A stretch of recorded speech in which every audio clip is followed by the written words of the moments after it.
Bismillahirrahmanirrahim. Assalamualaikum warahmatullahi wabarakatuh.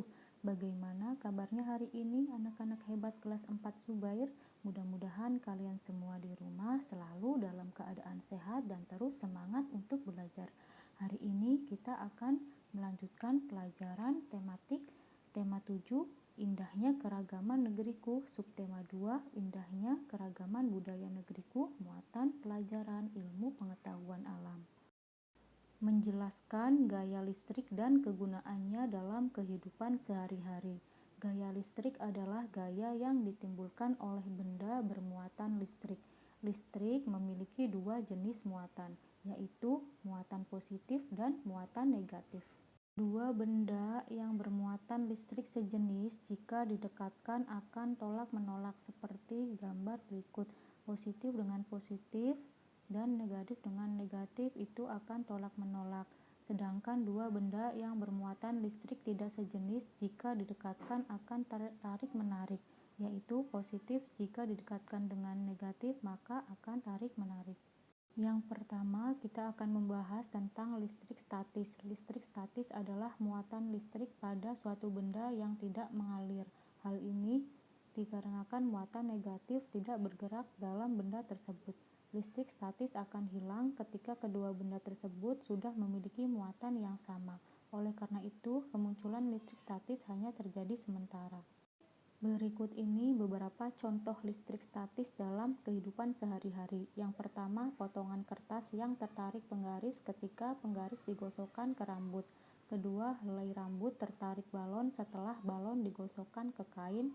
Dan yang ketiga, fenomena petir yang terjadi ketika langit mendung. Yang kedua yaitu listrik dinamis. Listrik dinamis adalah muatan listrik yang dapat bergerak. Energi listrik bergerak dari kutub positif menuju kutub negatif. Contohnya baterai yang ada pada rangkaian listrik. Baterai memiliki dua kutub yaitu kutub positif dan kutub negatif. Jika kutub positif dan kutub negatif dihubungkan dengan kabel, maka akan terjadi aliran listrik dinamis. Aliran listrik dinamis juga ada pada rangkaian listrik di rumah. Aliran listrik dapat dihentikan jika penghubung antar kutub diputus menggunakan saklar. Selanjutnya menjelaskan perubahan bentuk energi listrik. Arus listrik mengalir dari kutub positif ke kutub negatif. Jika arus listrik bergerak melalui peralatan listrik, peralatan tersebut akan berfungsi.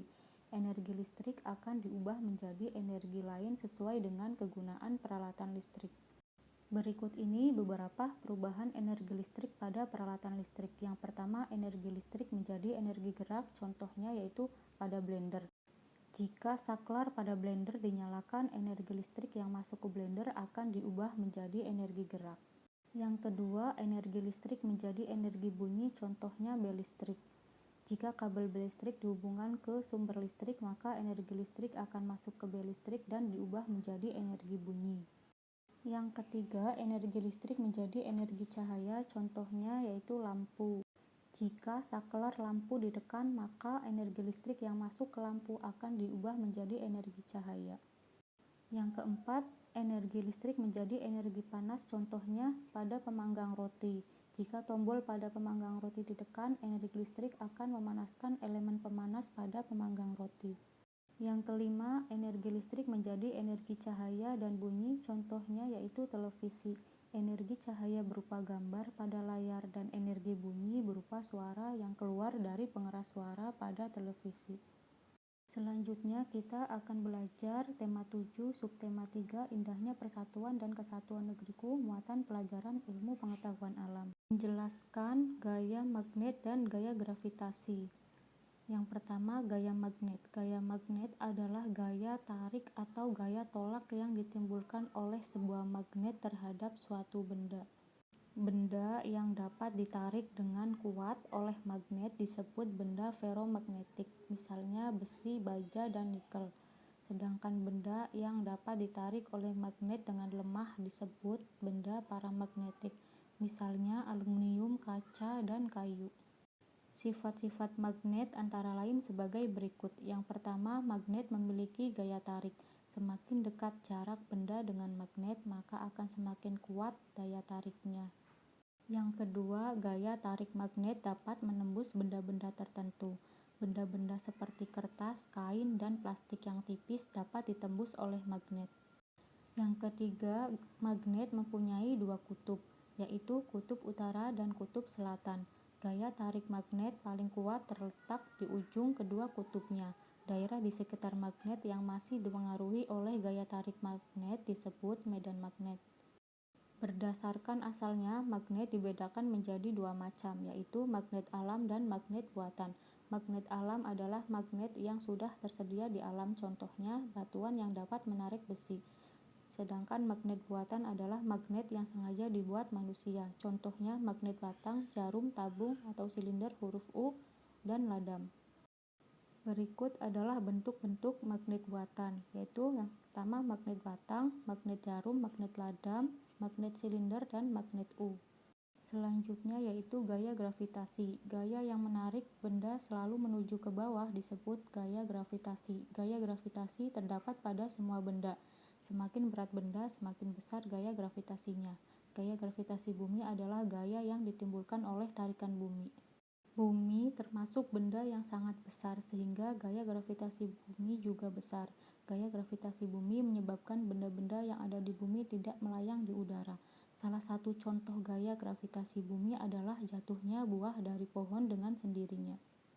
Berat suatu benda tidak mempengaruhi kecepatan jatuh benda tersebut, melainkan bentuknya. Contohnya, terdapat dua kertas yang beratnya sama, yaitu lembaran dan berbentuk gumpalan. Kedua kertas dijatuhkan bersama-sama. Kertas yang jatuh lebih dulu adalah yang berbentuk gumpalan.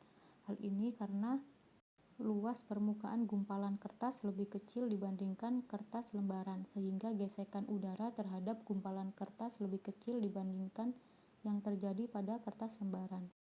Contoh pemanfaatan gaya gravitasi dalam kehidupan sehari-hari. Yang pertama, saat berjalan, gaya gravitasi bumi menarik berat tubuh kita. 2. Gaya gravitasi bumi menarik semua benda di bumi. 3. Gaya gravitasi bumi menarik air jatuh ke bawah. Keempat, pada terjun payung, gaya gravitasi bumi menarik parasut jatuh ke tanah. Penemu gaya gravitasi. Gaya gravitasi pertama kali ditemukan oleh Isaac Newton. Selanjutnya, menjelaskan gaya gesek dan kegunaannya dalam kehidupan sehari-hari. Gaya gesek adalah gaya yang terjadi jika dua permukaan benda saling bergesekan. Besar kecilnya gaya gesek dipengaruhi oleh permukaan kedua benda yang bergesekan. Semakin halus permukaan, maka gaya gesek akan semakin kecil. Sebaliknya, makin kasar permukaan, maka gaya gesek akan semakin besar. Gaya gesek ada yang menguntungkan, ada juga yang merugikan. Contoh gaya gesek yang menguntungkan antara lain alas sandal dan sepatu dibuat dari bahan karet agar pemakainya tidak mudah terpeleset. Yang kedua, gaya gesek juga terjadi pada rem sepeda untuk memperlambat laju sepeda. Selanjutnya, sepatu sepak bola diberi pul pada bagian alas untuk memperbesar gaya gesek agar pemakainya tidak mudah terpeleset, dan ban kendaraan dibuat dari karet dengan motif beralur agar memperbesar gaya gesek yang terjadi antara ban dan jalan raya. Contoh gaya gesek yang merugikan antara lain pada mesin sepeda motor atau mobil selalu terjadi gesekan antara bagian-bagiannya. Gesekan itu akan membuat mesin cepat rusak. Untuk mengurangi gesekan yang terjadi, mesin diolesi pelumas. Contoh lain pada gir roda dengan rantai sepeda dan sepeda motor juga sering bergesekan jika tidak dirawat akan cepat rusak. Perawatannya yaitu dengan memberi pelumas untuk mengurangi gesekan yang terjadi. Contoh lagi, ban mobil, sepeda motor atau sepeda jika sering digunakan lama-kelamaan alur ban akan hilang sehingga dapat mengurangi gaya gesek. Akibatnya kendaraan mudah tergelincir jika jalanan basah. Alhamdulillahirrabbilalamin, pelajaran tematik hari ini sudah selesai. Sekian dan terima kasih. Wassalamualaikum warahmatullahi wabarakatuh.